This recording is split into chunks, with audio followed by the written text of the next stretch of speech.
In today's world, we are increasingly dependent on technology. Our business and personal lives rely on it, but as you've probably noticed, it's unreliable. Our computers are slow, so we end up squinting at smartphones and tablets. The jokers we pay to fix our stuff have no clue what they're doing. We live in constant fear that something's going to happen to our personal data. So we're scared into paying for fake protection that proves useless when disaster strikes. Update attacks, fake Wi-Fi, cloud control, intelligent, successful people feel intimidated by the chaos and think it's somehow their fault. If they only knew what the industry was doing to them, they'd get torches and pitchforks. If only we had someone to explain it all in plain English so we can start protecting ourselves. Oh wait, we do! It's the Computer Exorcist Podcast with your host, Mark Anthony Arena.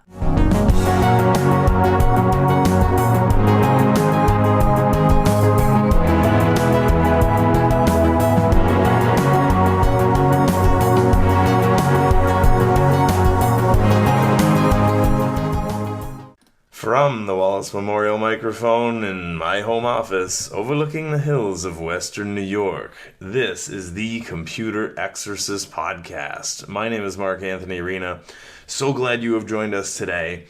Today, I am very proud to announce we have someone today. He's been on my list for years to get on the show, and he and I are so busy, we finally made it happen. I am proud to announce we have Warren Buffett on the show. How are you? Hey, good guys. How you doing? Good to be here today, man. Finally hook up with you. Yeah. We've been talking about doing this together. That's awesome. Yeah, and for those of you who noticed, it's not the Warren Buffett, it's Rochester's Warren Buffett.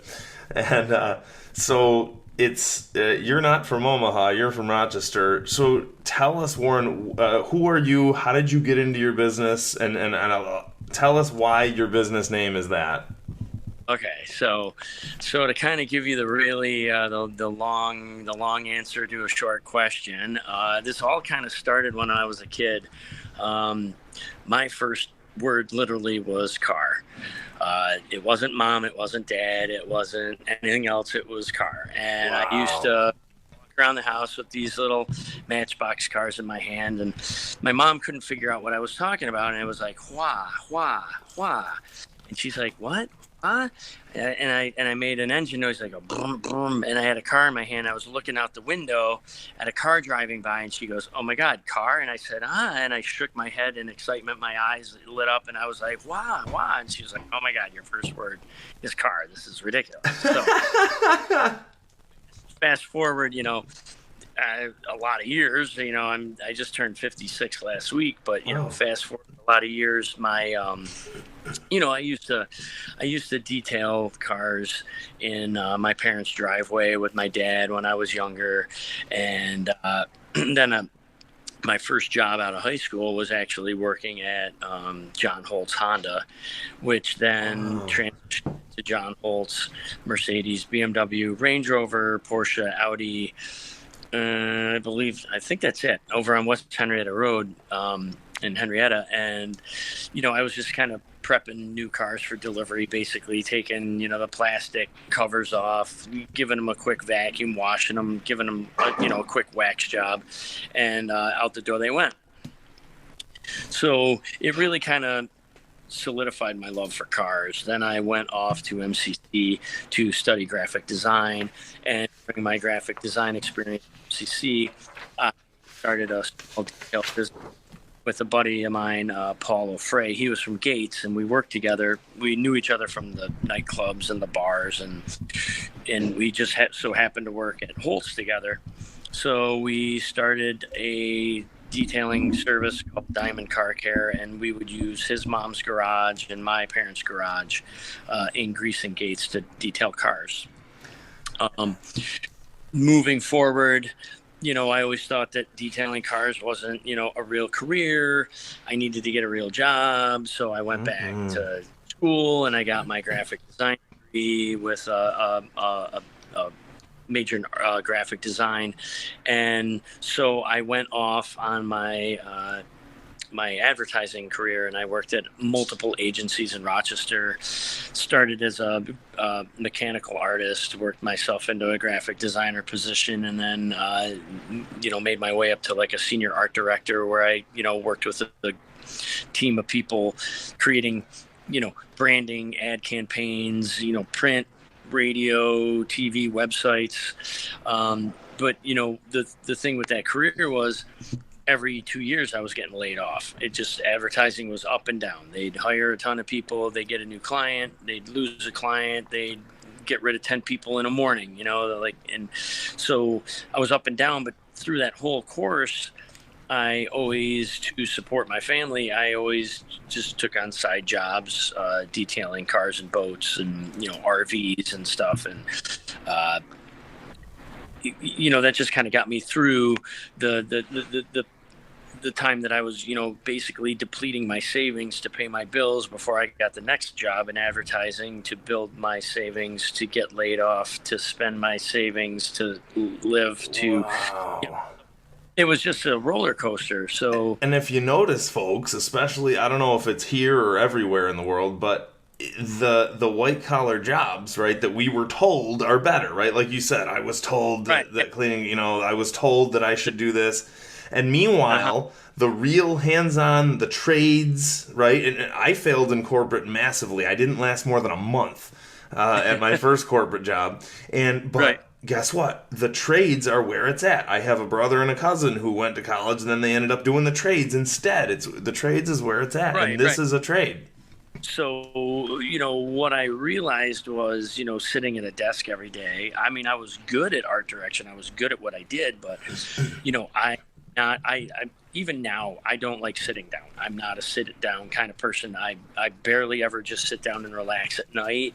I'm always going. I always have something to do. I always have a project. I always have something to keep me busy. Me too, man. We are the same. Right. And so what I realized was, after I got laid off the last time, like I said to my team in my last job, I said, if I get laid off from this job, I'm not going back to advertising. I'm going to figure out what I want to do for the rest of my life. Well, it kind of made me focus on what I really always dreamt about doing, was, owning a detailing business, always going back to my roots, with Paul and myself in our parents' garages. And, my first job at Holtz, I always thought that wasn't, a job worthy of, I guess, chasing the dream. But what I realized was, wow, I'm really good at this, and I'm really passionate about this. I should probably figure out how to brand myself. So the idea came to me. I was sitting at Johnny's Irish Pub, with a buddy, came up with some ideas and was rolling ideas off of actually a guy that works for me now, Pete. And, my original name was going to be Buff Daddy. And that's funny, but I'm very glad that I did not go that route. But I thought it was Buff Daddy, and my tagline was gonna be, I'll buff the junk out your trunk. It was more of a silly kind of joke, but I was like, oh, that's kind of cool. And then my guy Pete was like, well, what about Warren Buffett? And I was like, oh, that's not bad, because my first name's Warren. So I wrote it down, Warren, Warren, and then BUFF-IT. So I'm like, it's not Warren Buffett, but it's Warren Buffett. That's so brilliant. Instantly, my tagline was, keeping your ride looking like $1 billion, because he's a billionaire. And you get the slogan to go with it. And I sketched out my logo on a bar napkin. I took it into InDesign. I designed my logo. I've always been into hip hop music, so I was searching the internet for a hand that I could use in my logo. And if you've seen my logo, it is literally the Black Power Afro pick. and I took the Afro pick out of it and I put the buffer in it, and that's how I came up with my logo. And I officially started as a business in 2018. Opened up my shop here in East Rochester, but I was doing it for a couple of years, just kind of under the radar, just doing it on as a side job. I was detailing at a small dealership in the city. I was detailing at Hazleton. Then I left there and I went to Aratari on Carter Street selling detailing supplies. I was coaching my teams. I was working a full-time job. I had a shop in my 1.5 car garage in my backyard. Then I moved to a bigger shop down the street on Dispatch for a year. It took off, and the guys that I worked with at Aratari, my buddy Paul, God rest his soul, he looked at me and he said, "Hey man, I've worked here for, God, I think Paul worked at Aratari for 25 years, maybe more. I can't remember honestly, but he was there for a long time." And that's a big name in town. Yeah. Yeah. And he said, I've always had these other job opportunities, but I never took them. He goes, "Dude, you're wasting your time and your talents, behind the counter here, working, doing all this stuff with your kids and doing all this stuff, working a full-time job and then I'd literally work till 3 a.m. I'd go home, I'd get 3 hours of sleep, I'd get up and take my kids to school and go to work, and it was just over. And they're all like, "Look, man, find a shop. Your time and your talents, you're wasting it here. Go do this for yourself." So I started looking for a shop, and I literally found a shop walking distance from my house in East Rochester. Wow. And it's right at the expressway. It's so awesome. It's right off the exit. Right off the exit on Commercial Street, 507 West Commercial Street. I'm the middle garage. Shameless plug on my location, but there you have it. You come into town immediately on the left-hand side.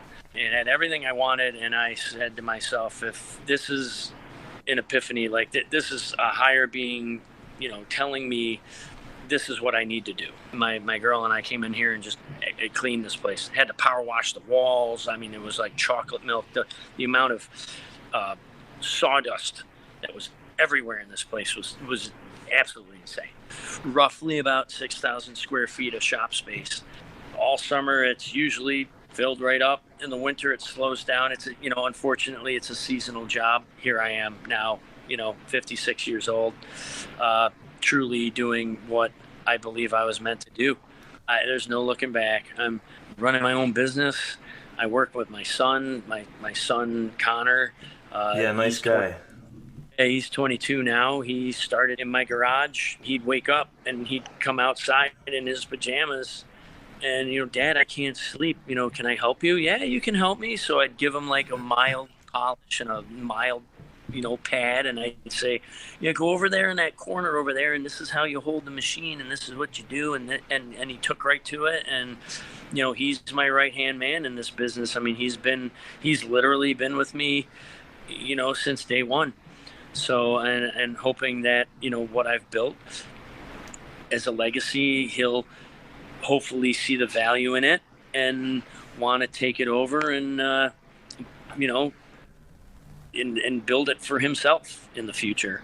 You need to know that there's 4, maybe 5 months of winter coming. Or 17 months of winter coming up. And we're taxed at a rate of 104%. Yeah. Right. Dude, it's ridiculous. It's ridiculous. So, and it's as you're saying all this, like a couple things. When I was, again, in 2009, I was just helping friends and family with tech support just because it was my passion. Had no idea what to do with my life. Had no idea what to do for a living. Already failed corporate. So my girlfriend at the time happened to accompany me to a family friend's house, and I was setting up a computer for them, and afterward she just happened to say, "Hey, you're good at explaining this stuff in plain English. Why don't you do this for a living?" And at first I said, "I don't want to do that for a living. And I'm supposed to be doing something cutting edge. I was told I was supposed to be doing something out, right? But turns out this is what's needed." you know, you can do anything you want to do, but like seriously, like it's really what you want to do. What do you want to do? And finally, right, and yes, Right. it's overwhelming and exhausting, but finally I knew I was doing my calling. This is my calling and no one else is doing it, and it turns out it is cutting edge to be the only guy out there who isn't taking advantage of seniors, right? That's cutting Right. edge. It's cutting edge on the ethics, and may this serve as inspiration for those of you out there who don't know what to do, or hey, I've worked this corporate job and it's soul-sucking job and whatever, and may this serve as an inspiration to you no matter what age you are, right? Remember, Colonel Sanders was 65 when he figured out what he wanted to do. I read his autobiography. It was fantastic, and he did all sorts of things, bounced around. So there is hope that you will find your calling no matter what age you are.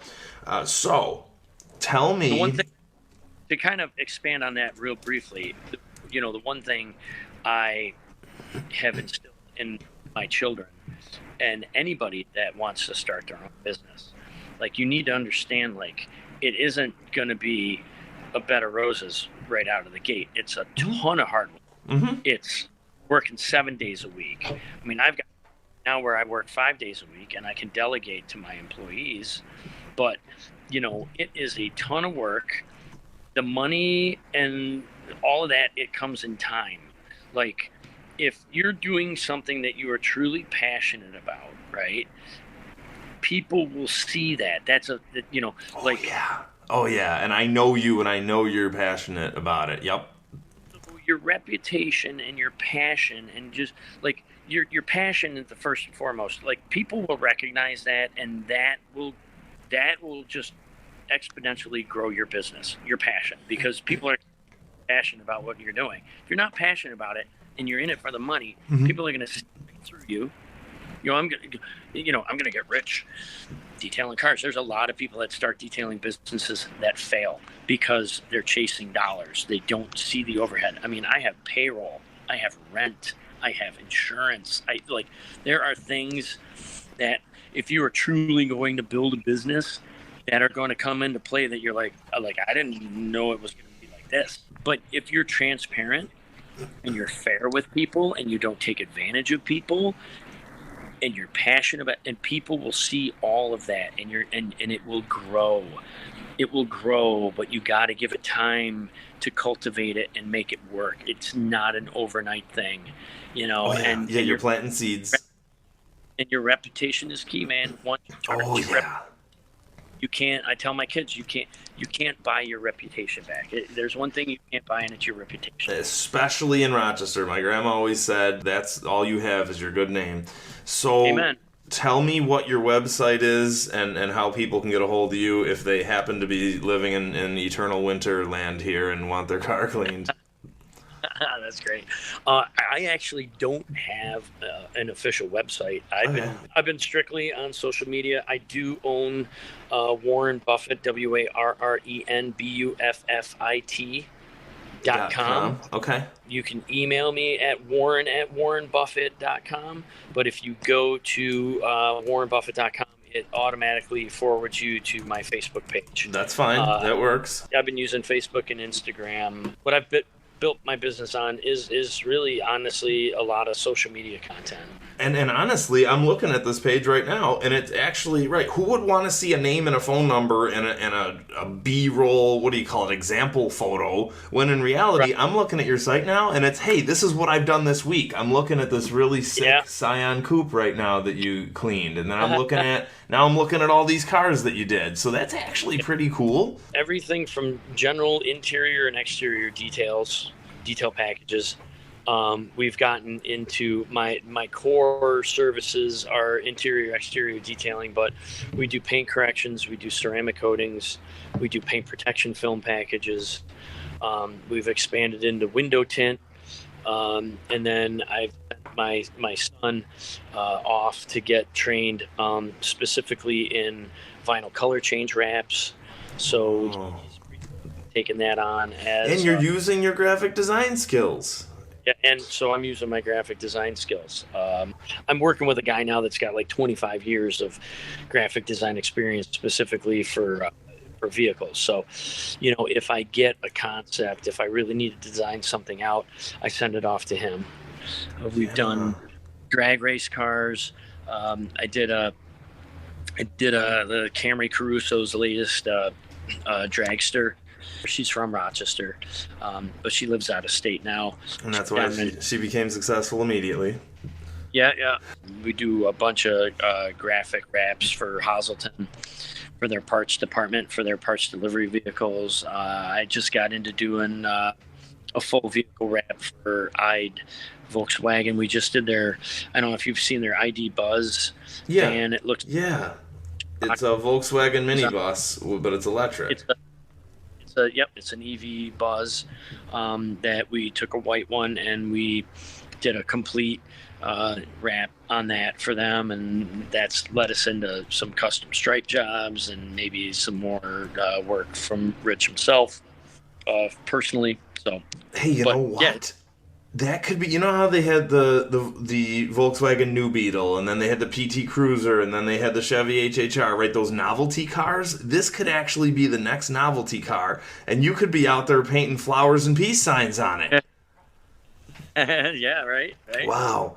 All right. Yes. So kind of grown from polishing, doing interiors and polishing out paint jobs and stuff in my garage to a full blown 6,000 square foot shop. I mean, I the amount of tools, machines, and equipment, and I mean the stuff that I've acquired over the last 8 years. It's 2008. It's 7 going on 8 years is it's insane. I look around and I'm like, wow, if I ever have to move out of this shop, it's going to take me forever. Yeah. Wow. I feel you when I move my house. So, a few minutes left. I want to do a couple articles. Whenever I have a guest on the show, we throw some articles at them. So I'm just going to rapid fire. I'll read an article and get a sentence out of you. And ready? Yes, sir. All right. So I printed out car articles for today, of course.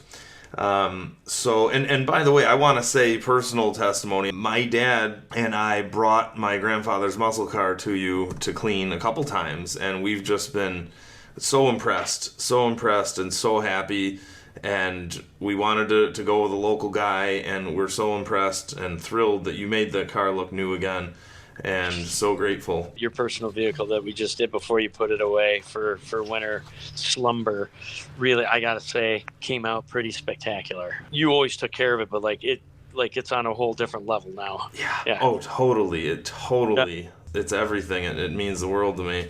So here we go. This came from, and I'm a little behind on the articles, so this came from 2022 Car and Driver. GM to launch CarBravo, its own used car sales website. It'll unify its dealers' used car sales on a website intended to compete with CarMax and Carvana and online platforms. And some dealers will offer at-home test drives and home delivery because that competes with them. That's the model there. And right. Through online or through a dealership or a combination. And so that's pretty cool. They are wanting to respond to that new model, right? And I have no idea what I wrote here, but I scribbled some kind of note on there, but it's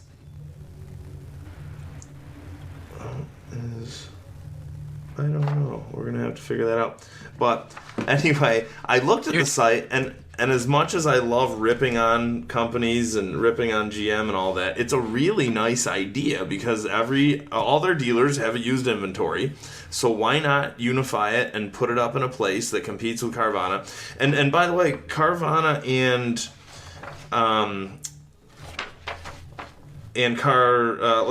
Carvana especially, that was supposed to be the next big thing, especially during COVID. And right. They were actually, they kind of deflated a little bit, and they're still trying, and they might keep going. But I gotta say, it's at first I was gonna say, well, GM is just doing a knee-jerk reaction to this fad. But yeah, the site looks really nice, and I'm looking at it, and normally you look at a site and you kind of scoff at the prices, whatever, but actually, they have low mileage cars for good prices. I personally, for my daily drivers, I buy low mileage 1 or 2 year old cars. But the site is actually really nice, so kudos to them. I've bought a lot of cars online. I've got a E36 BMW convertible that I bought out of Philadelphia. Yeah. Pretty much, I bought it on eBay, and so that was a learning curve because it looked great in the pictures and super clean car, right? But I get it off the tractor trailer that delivers it here, and I go to take it for my first drive, only to realize that the control arms and the sway links and the front struts, the entire front suspension was like shot, dude. I mean, I had to rebuild the whole front end. Wow. Living in Philadelphia, test drive it for me. But he wasn't really a car guy, but he was the guy that was closest. And he's like, yeah, I'll go test drive it for you. And he's like, there's like a little vibration in it. I'm not really sure what it is. I was like, I don't know. And he didn't know? He didn't know. Right. Okay. So I get it. So I had to rebuild the entire front end. But, I don't even know when I bought that car. I've had it for a long time. And I've just dumped a ton of money into it over the years, right? Just every year, a little bit of this, the next year a little bit, the next year a little bit, and then all of a sudden you're like, oh boy, wow, I've gone a little crazy over the last 50 years. But I had a Bavarian money pit at one point, and I'll never do it again. But I love my Volvos, and I have a '79 Lincoln Continental lowrider on hydraulics, and but I've bought everything. I've bought a lot just scouring that, but what I've learned is, I've driven to Pennsylvania to Philadelphia to test drive and purchase vehicles, and you're making that drive there, and you don't know if you're coming home with a car or not because it might be a piece of junk. You got to be really picky buying stuff online, but this whole Carvana, CarMax, GM, they have a process of looking through these cars. And they're obviously not selling high mileage cars. So do I love the business model?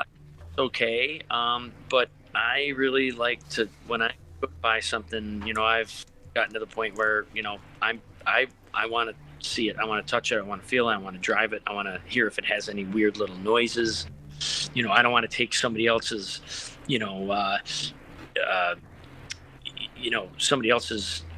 opinion on what the car's like. And I've done it too, Warren. I bought at least 3 cars on eBay, sight unseen. Yeah. And it's been mixed. I got lucky with 1 or 2 of them, whatever, and a lot of them I've had to dump money into. But yeah, guess what? For normal people who aren't you and me, they want something that's certified, and they want something. Yep. The ones I bought where they were all crusty car dealers and whatever. But no, it's brilliant. It's brilliant. Yeah. I mean, I think it's great.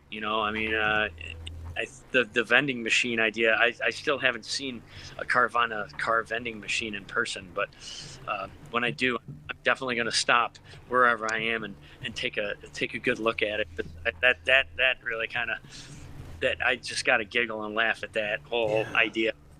And honestly, I like this CarBravo idea because it's a little more personal, right? It's the benefit of shopping online with access to a huge number of dealers, but you're still going to a dealer and shaking their hand, because I am really big on not depersonalizing the world with all this vending machine garbage and automated whatever.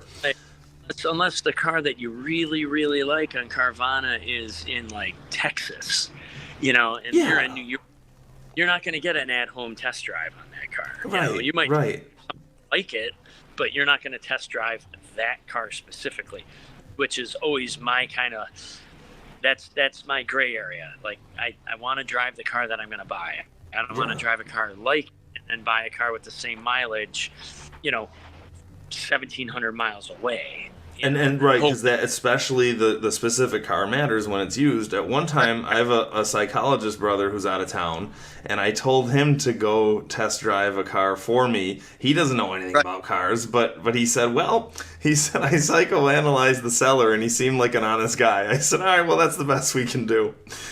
But that's a big part of it too. big part of it too. So you can tell if somebody's trying to put one over on you, right? yeah, Or so at he least was cool. think that you could tell if somebody's going to put one over on you. So next one here I've got, this is just an internet joke that was flying around, and this is great. It's a picture of a cowboy slapping his forehead, and it says, with the rise of self-driving vehicles, it's only a matter of time until there's a country song where the guy's truck leaves him. So that's great. And a couple more real quick here. I don't want a self-driving car. The only time I'm going to have a self-driving car is when I'm old and crippled and can't get myself around. I love to be behind the wheel. Mm-hmm. No, me too. Yeah, and certainly, like, I have a friend with epilepsy. Okay, fine, but yeah, for us, we want to preserve our right to enjoy our cars, right? I think it was PJ O'Rourke who said, "Self-driving cars. What's next? Self-enjoying hamburgers." Right. Exactly. Right. It's a passion in life, and it shouldn't be taken from us. Amen. So a couple more, and then I want to ask you a final question. Sure. So remind me about that. So here's another one here, February 22, and this is from, let's see, Auto Week, and GM's Order on the Go marketplace app to be discontinued next month. The app allowed drivers to shop for goods and services like coffee and gas while driving, but it had low usage that spelled its demise. GM's initial partners included Dunkin Donuts and TGI Fridays and Shell and ExxonMobil and so on. Right. But so the idea was that it was a captive audience, right? You're stuck in your car, well, you'll have to take GM's suggestion and go to Dunkin Donuts because that's what you're doing on your screen, right? It's all, and I say this all the times in my ethics talks, right? Just because you have a captive audience doesn't mean you have to limit them and squeeze them and milk them and use them, right? It's irresponsible. But and that's machine, man. Like, squeeze and milk people for as much as you could possibly get, you know? Right, but it's wrong. Yeah. I'm not against making money, as I always say. You and I make money, but we're gonna do it by helping people, right? Exactly. Help them find the nearest Dunkin Donuts. Hey, look, in Rochester, you just look around, look to your left, look to your right. One of the buildings is a Dunkin Donuts. Yeah. What I think is funny is, like, they don't, you can't drive you can't be on the phone and drive, right? The police will pull you over and give you a ticket for driving while you're on your phone. But they give you a big 17-inch screen on your dashboard. With video ads now. Yeah, it's crazy. If you want two hands on the wheel, I like the old school. Give me a button that is, there's my heated seat. Yeah. There's my temperature. The old cars, you could keep your eyes on the road and you feel for the button. Yeah. Because we get a lot of new cars from the dealership here for, straight from the dealer for paint protection film or ceramic coatings. People, and you get in these states and you're searching for, like, how do I adjust my side mirrors? Oh, you got to go into this menu here. You got to push this button. You got to scroll down here, and this is how you adjust your mirrors, or you turn your heated mirrors on. It's so distracting that if I'm driving down the highway and I want to get to my such and such, I need to remember what menu it's in, and I got to play around with the big screen on my dashboard, putting two hands on the wheel, right? And now we've got these cars with full. They're cool. Don't get me wrong. Lincolns and the Mercedes, BMWs, they have the entire dash is just a big video screen all the way across it, and it's cool, but it's like, it's sensory overload. Yeah. You don't want much information and have to search for it. Right, and remember the Saab that had the night mode button where it turned off everything but the speedometer? That's sometimes I want quiet, simple. Yeah, amen. So, and to that, I'll give you one article here to your point there. This one came from, let's see here. This came from Autoblog, and it's BMW's iDrive 8 infotainment system is not very good. Under normal circumstances, one would expect an infotainment system to improve in every way as it goes from one to the next. Screens might become more responsive and brighter and so on. That's the way it's supposed to work, but iDrive 8 does not follow this line. iDrive 8 takes a lot of iDrive 7's best qualities, then throws them out the window entirely. Something that could have been done with a single tap on an iDrive 7 BMW now requires upwards of 3 or more taps, right? People are tapping 3 levels of menus to get their heated seat, like you were saying. Yeah. And then they finish by saying it was designed by people who can't comprehend that people still listen to the radio. And I can concur, because my grandma had BMWs from 2011 to 2021, and at first it was tolerable, and the newest one, I was terrified by it, no less her. Yeah. Give me Apple CarPlay. It's simple. It gives me the kind of the things that I need, navigation, music, a few other things, but like, seriously, dude, like I said, it's sensory overload. Yep. German engineers over engineering, Yeah, and software is over engineering. Yeah, it's just over engineered, man. You're trying to cram, you're trying to bombard people with too much all at once. And it's kind of like society. I mean, our phones, it's overstimulated, bombarding you with information, not just instantaneously. Now you got to figure out where to find your heated seats. Yeah, that's nuts. I might have my buddy just install a heating element and a real physical switch on the bottom, as if it were some kind of resto mod. So, all right, last article, AutoWeek.com, Mercedes Vision EQXX goes 626 miles, or 1,000 kilometers, on a single charge. But when will we see it? So, a 100 kilowatt hour battery, and it still had some range left over after the trip. And my take on it is, it looked gorgeous. If you look up the Mercedes EQXX, it looks gorgeous. And unfortunately, they came out with an electric sedan, a production model called the EQS, and it was so bad. It was supposed to be their electric flagship, supposed to compete with the Tesla model, but it was so ugly, nobody bought it, and you can get it for half off right now. I don't want an EV anyhow. You can keep it. I want internal combustion. I mean, that we're saving the environment. I don't, maybe from smog and stuff, but I mean, we're still polluting the earth with all the garbage that we're creating, making batteries. And you're squeezing the balloon. You're just pushing it. You're just kind of making something. You're polluting something else.